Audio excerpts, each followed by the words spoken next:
Okay, we're back with the second half of 11.8 Lagrange multipliers. Again, this is just an additional technique to finding optima or extrema on for functions on constrained curves. So we're now considering an example that asks us to find the extreme values of f on the region defined by the inequality given below. So in other words, we're trying to maximize and minimize this function on this constraint. So in other words, all the points x, y, which are 3 units from the origin, or another inside the circle of radius 3 centered at the origin is another way to say it. That includes points on the boundary as well. So before we just looked at constraint curves, okay, this is a constraint region, not a curve. It's a whole filled in disk in the plane. So there are 2 steps to such a method. One is to take care of the region, which is to find local extrema, which happen to be within this region. It's kind of hard to control just looking in that region, so we just look for any local extrema of this function, and then we check to see whether or not it's in that region. So that's our tactic there. And then we'll check along the border, the edges of this, just like our closed bounded disk or set in section 11.7 or similar to the closed interval test. We'll need to check values along the boundary as well, because that's where maxima and minima could be also. That part is the Lagrange multipliers part of this problem. So the first part in the region, I'm sorry, we're actually doing the first part as the Lagrange multipliers. It doesn't matter which order we do this in, so that's fine. Now, local extrema on the curve, on the boundary, so that's equals 9 instead of less than or equals. Okay, we proceed with Lagrange multipliers. Gradient of f is equal to lambda times the gradient of g. Here we've calculated both of those gradients, set them equal to each other. We get this system of equations. We're not writing the constraint down here, but we'll come back and use that when we need it. It's fine, it's understood that it's there. And in this case, it looks like solving for lambda minus 1 turns out to be pretty useful, because we get lambda minus 1 in both cases, which means that this is equal to this. If that's the case, well, we've eliminated the parameter, or something involving the parameter, that lambda minus 1, to come up with this equation that tells us that y is equal to negative x. So solving for lambda or something like it, or getting everything equal to the same thing, again, seems to be working out in our favor in this problem. It's one of our only 2 general rules that we could even try to suggest as a general rule. Okay, so y is equal to negative x. We use our constraint, x squared plus y squared equals 9, to fill in negative x for y. Of course, that's just positive x squared after squaring. So we have 2x squared equals 9. That leaves us with x is equal to plus or minus 3 over root 2. Okay, solving for that x variable there. Okay, so once we have that, we know that x could be plus or minus 3 over root 2. Y is negative x, so y is just the opposite sign of that x value. So we have positive root 3 over 2, comma, negative root 3 over 2, or negative 3 over root 2. We have negative 3 over root 2, positive 3 over root 2. Okay, these are our candidates for extrema, for extremal values, okay, at least on the curve. Okay, they go on our list. We'll compute their values so we can compare them to other things on the list. And let's see, below we've got, well, for the first point, our extrema is 9 plus 24 over root 2, and we have 9 minus 24 over root 2. And since this one is larger than this one, so far we could say this is a max on this curve, this is a min on this curve. Okay, now the only way that these are sort of kicked out of that position as being max or min is if we look in the region, this one below, and determine that there's a larger value or a lesser value for the function f, and that'll replace the max or the min respectively. Okay, so we have our candidates and their values listed. We can come back to them and select who's who once we know everything about this region. So local extrema within the region, we just go back to section 11.7, find the critical points of the gradient of the function f, which is setting the gradient equal to 0. Solving for x, y in this, we get negative 2, comma 2. That's our only critical point, written off to the side here. So now we just need to find its value. If it's less than the min above, then it's the new minimum. If it's greater than the max above, it's the new maximum. If it's in between, it's nothing. Okay, it's just the local maximum within that region, but it's not an absolute max or min on the whole closed region. So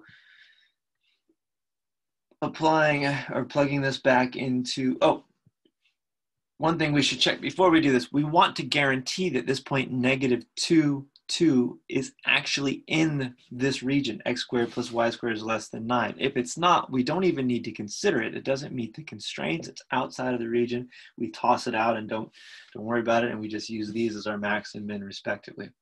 So in order to check that, we plug in -2 for x squared, +2 for y squared, and we see that we get 8, and that's less than 9. So this is within the region. So less than or equal to 9. So this point is within the region. It is a candidate for an extreme value of the function in this region. So we plug it into f of -2, 2. And then this whole formula leads us to a -8. It turns out that -8 is less than 9 minus 24 over root 2. Either a calculator or some quick algebra will let you satisfy that, or confirm or convince yourself of that. And so what we have then is that f has a maximum of 9 plus 24 over root 2 at 3 over root 2, -3 over root 2. So that was found above on the constraint curve on the boundary of this region. And then has a minimum of -8 at 2, -2, and that's within the region. Okay, so this is somewhat similar to maximum and minima on closed bounded sets for functions f. Also similar to or analogous to the Calc 1 version of the closed interval test as well. So again, you use Lagrange multipliers on the border, on the boundary, that's with an equal sign in other words. And then you use the standard methods for the region within, and that would be, that's using the critical points. Okay, so note this, techniques of section 11.7 would have a hard time with this curve. And in 11.7, we parameterize these curves with respect to a function t, and that helped us investigate what happens to this function f along those curves. We could, of course, I guess, do that for this circular curve, right? Since it is a circle, it's not that hard to parameterize. It's cosine t comma sine of t, or with a 3 times each of those trig functions. But maybe we want to avoid that altogether, and this method here lets us do that. Okay, so one more thing to consider is just maximizing or minimizing a function of 3 variables with 2 constraints, or just 2 constraints in general. This is a situation now. We're given a function f of x, y, z. Its Lagrange multipliers are lambda and mu for constraints g and h. So in other words, not only does the function f, does the point x, y, z have to be on a function g to satisfy some level curve g of x, y, z equals k and h of x, y, z equals c? It's got to satisfy both. Not only does it have to satisfy g's equation, it's got to satisfy h's. So if that's the case, we just have an additional Lagrange multiplier, lambda and mu. Lambda as before, mu being the new one. And the gradient of f is equal to lambda times gradient g plus mu times gradient h. This will result in that many more equations. And we just solve for x, y, z, lambda, and mu in this. Again, you don't need to solve for lambda and mu, but if it turns out to be useful, of course, you will or should along the way. Knowing whether or not it's going to be useful is just case by case and dependent on the problem. So let's use the method. Find the extreme values subject to both constraints. So we're maximizing this function subject to the constraint here and the second constraint here. So this is g, this one is h.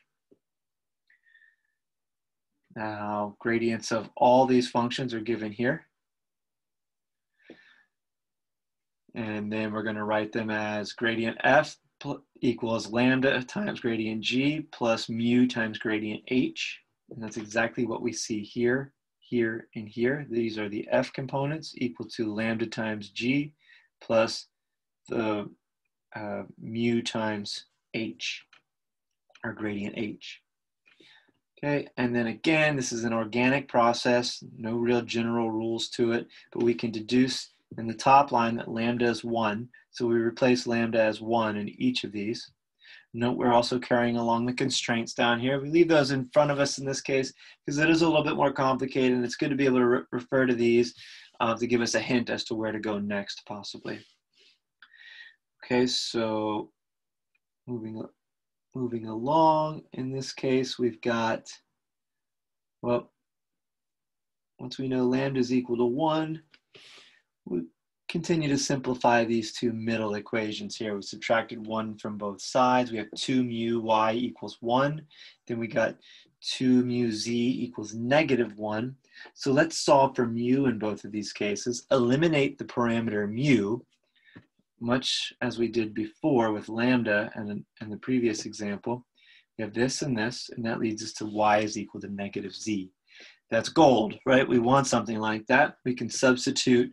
Now for y, we can plug in -z if we need to.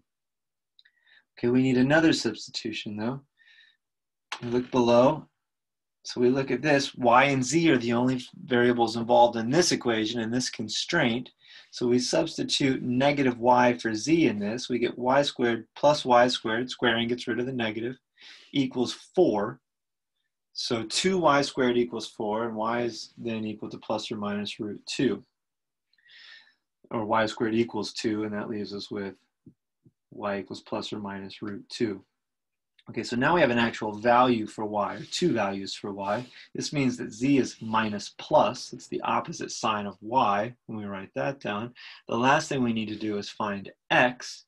To find x, we notice that if we know y and z, this equation will tell us x. That's exactly where we go to find x's value. Once we solve for this, subbing these things in, we know that z is equal to -y, and this becomes a pretty simple choice to make. So x is 1. So the extremal points of this function are 1 plus or minus √2 minus plus √2. Notice that those are flipped from each other because these are two different points, and one is 1 positive √2, negative √2. The other one is 1 negative √2, positive √2. The first one has extremal value 1 plus 2 √2, and the second one has extreme value 1 minus 2 √2. The last thing we didn't say should be somewhat understood from what we're looking at, is that this, the larger one, is the maximum, and the lesser one is the minimum. So that is optimizing a function with respect to two constraints, g and h. Typically, these problems will have 3 variables in them. Otherwise, they would reduce down to something even more simple in this situation. Okay, it takes a lot of practice to solve these nonlinear systems of equations, but otherwise, the Lagrange multiplier method is a really nice way to optimize along constraint curves.